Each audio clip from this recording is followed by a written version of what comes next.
I think doctors have ceded a lot of space to management and administration for way too long.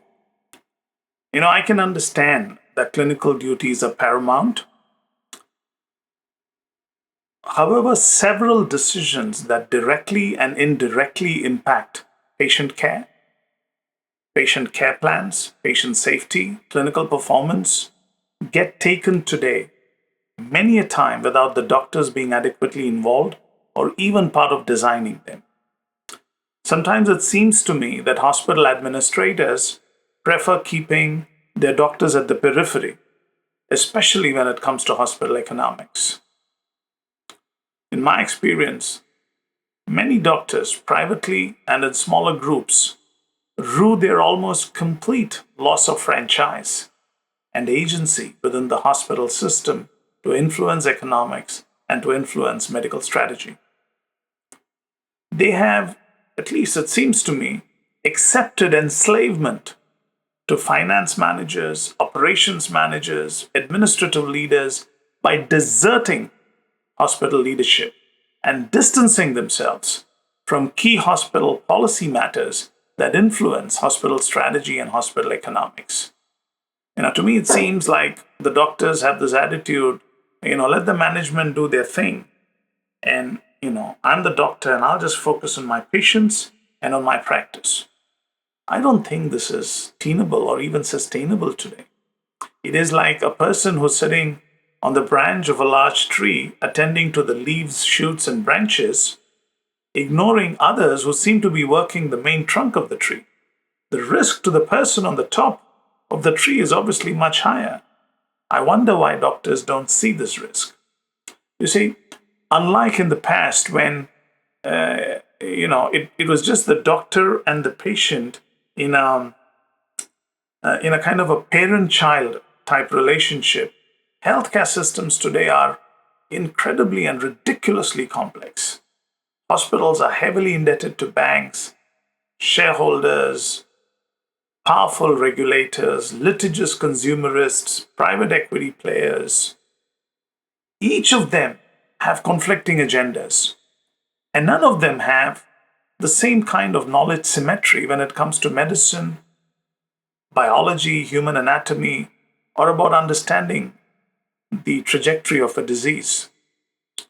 Also, doctors should see that there's a growing trend towards privatization of healthcare in all emerging economies. For example, in markets like India, almost 70% of all the healthcare that's delivered is probably in the private sector. Even in countries like China, where the state is pervasive, over the last decade, the share of private hospitals has increased from about 10 or 12% to almost 45%.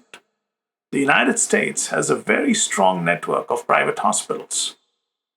Fee-for-service payment mechanism continue to be the most dominant payment system, contributing to almost 75% of all healthcare that's provided in the United States.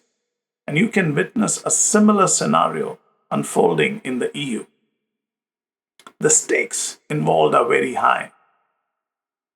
But the balance between economics and medicine is a gentle and a delicate one. A balance that can only be maintained with alignment and, more importantly, mutual coordination. In a largely private healthcare system, or a system where fee-for-service is predominant, economics will always be front and center. The risk to doctors is when good medicine cedes too much space to good economics.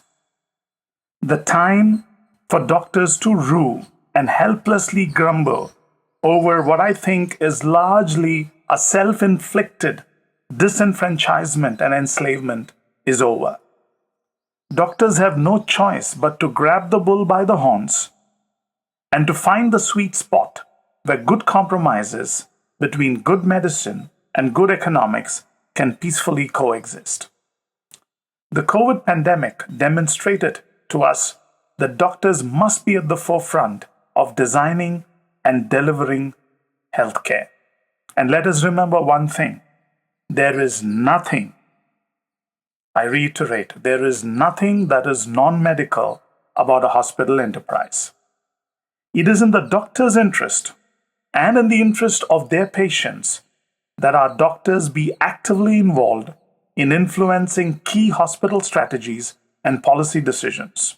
And for this, doctors must equip themselves with practical wisdom and tips on hospital economics, strategy, and personal leadership. Areas that I think most doctors seem to have ignored hitherto. As CEO of large tertiary and quaternary care hospitals over 2.5 decades and across geographies, I was involved in designing, commissioning, and for years managing hospital enterprises. One of my biggest time sinks was aligning management, administration, and doctors. After several missteps, I realized I needed to invest time to truly understanding doctors as individuals by stepping into their minds. Unlike engineers or scientists, I think doctors often have a different mindset. Discussions about economics for doctors cannot be separated from their psyche and their personal emotion. Financial matters and emotional infrastructure are often inseparable. I have seen doctors trying to do the right thing for the most part in a system that has become ridiculously complex. This series is my tribute and expression of gratitude to our doctors who face what I call the great physician predicament. So, medicine is a science, right? But healthcare is a business. So, let me complicate this a little bit. Healing is an art form that lies at the intersection of the science of medicine and the business of delivering healthcare to an entity, human being, that responds non-linearly and unpredictably. That's what's happening in a hospital, right? And this healing, which is an art, requires both warm-hearted compassion, but also cold, objective computation in equal measure. So when computation, head, and compassion, heart, intersect and compete for space, it's quite likely that conflict will emerge and crawl out of the crib. As I said before, conflicts lurk at the intersection where good medicine and good economics jostle for space. To me, it seems that conflict is intrinsic to the very fabric of a hospital. And I'll make this abundantly clear in the upcoming slides, where we will look at all the underlying factors that interplay to drive complexity into a hospital. I will also explain in detail the hybrid nature of hospital systems. But for now, let me draw your attention to a few forces that I think add sting to this already conflicting situation. One, ranging from 52 to about 75%, depending on geography, more and more doctors are part of the employed model. Right? Most doctors are joining hospitals, hospital chains, and networks. And this proportion is probably higher amongst younger doctors who are just beginning their careers. The other trend that you see is hospital and healthcare related stocks have provided some of the best returns in stock markets. I mean, the valuations of some of these healthcare stocks is mind boggling. They range from as low as 12 to 15x earnings to as high as 30 to 40x. This attracts a lot of institutional funds, and hospitals are growing organically, and even more so these days through mergers and acquisitions. And this trend seems relentless.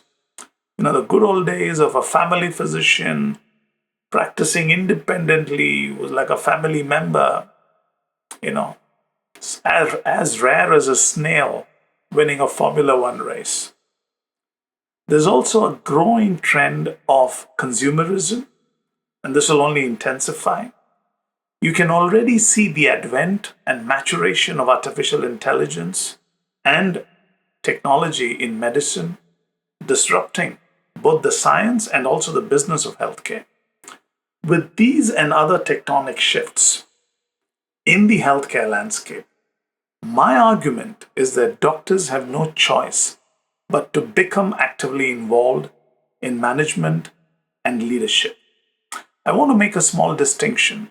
I can understand that there might be practical constraints, but doctors must be involved in leadership. And the difference is leadership is doing the right thing, and management is like doing things right, right? I can understand if you might want to, not be involved in day to day management, but you must find the means and the time to be actively involved in influencing decisions that involve the very direction of how healthcare is delivered.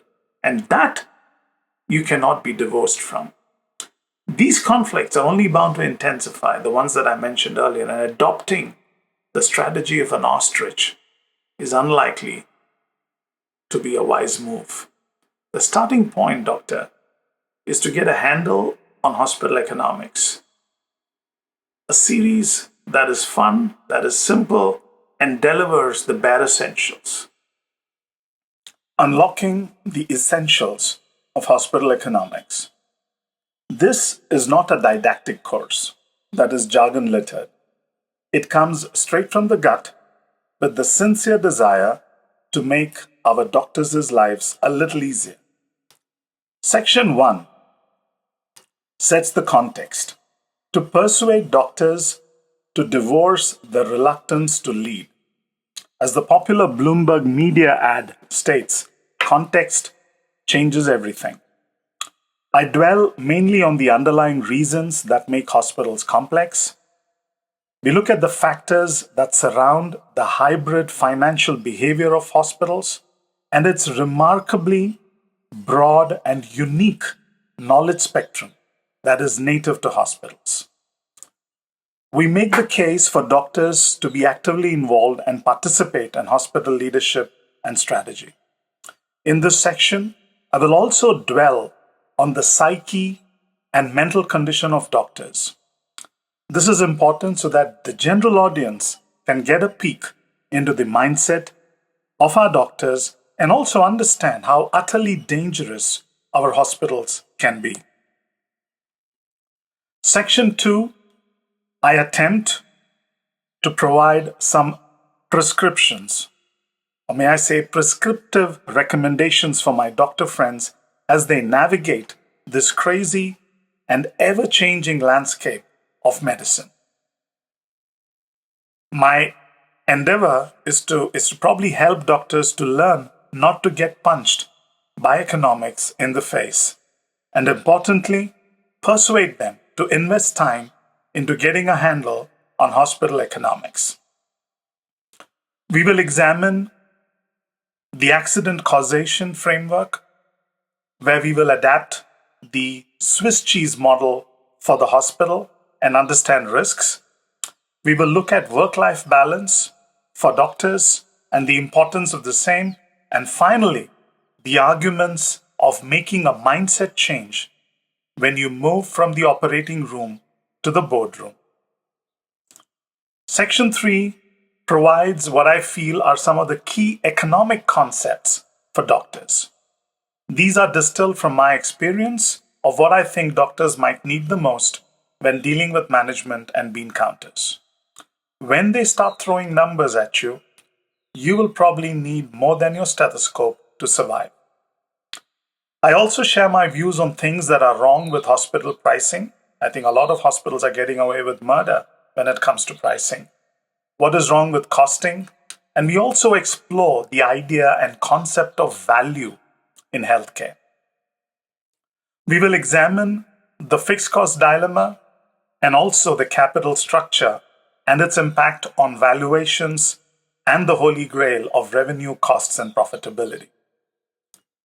I will also briefly, in this section, talk about hospital shopping that might seem a tad controversial, but I think a trend that will gather momentum as pricing models and transparency matures. In section 4, we will look at a few mega trends, especially at alternative payment models. As pricing and hospital payment mechanism moves from the atrocity of volume to value, what are the different payment models that are practical? We will examine some of them. I'll also give you some personal views on the impact of artificial intelligence on medicine and the impact that it will have in disrupting parts of the healthcare industry, my observations on doctors' attitudes towards economics, and some practical thoughts on how doctors can dodge lawsuits, and some prescriptions that will tie it back to the topics that we outlined in section 1. Finally, in section 5, I'll share practical step-by-step guides that can be used in your day-to-day practice. And also, if you choose to start a hospital, then I've included a survival guide that you can refer to once you have digested key parts of the sections that are delivered as part of this course, which is the essentials of hospital economics.